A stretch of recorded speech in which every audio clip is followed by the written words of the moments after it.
தனித்தனி வண்டி வேண்டான்னு எல்லாருக்கும் பெரிய வண்டியா ஏற்பாடு பண்ணிட்டேன்.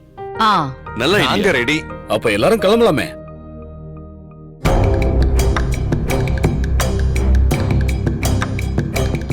அத்தை, எனக்கு ஒரு டவுட். ஏய், கிளம்பும் போது எதுக்கடி அபசகுணமா இந்த டவுட் கிஃப்ட் இருக்க? சுபத்ரா, பேசாம இரு. ஸ்ருதி, நீ கேளுமா. அத்தை, நாம கிராமத்துக்குள்ள போறோம். ரோடெல்லாம் குண்டும் குழியுமா இருக்கும். வண்டிய வேற தூக்கி தூக்கி போடும். தேவியக்கா வேற மாசமா இருக்காங்க.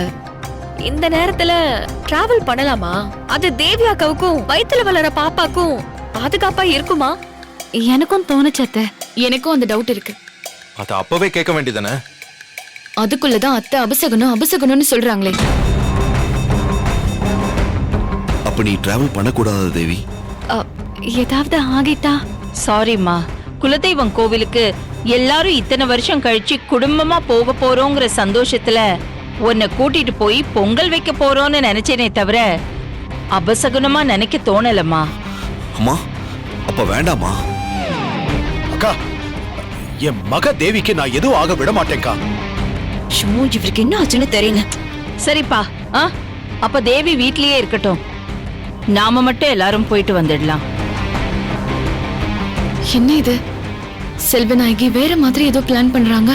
அம்மா, தேவி வராம நான் மட்டும் வந்து என்னமா பண்றது? நான் வேணா தேவிக்கு துணையா வீட்லயே இருக்கமா.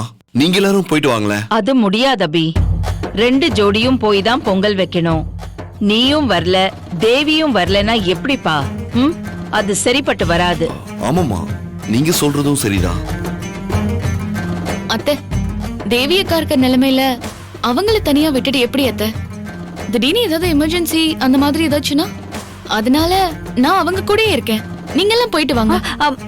இல்ல பரவாயில்ல அக்கா, நான் உங்க துணைக்கு இருக்கேன்.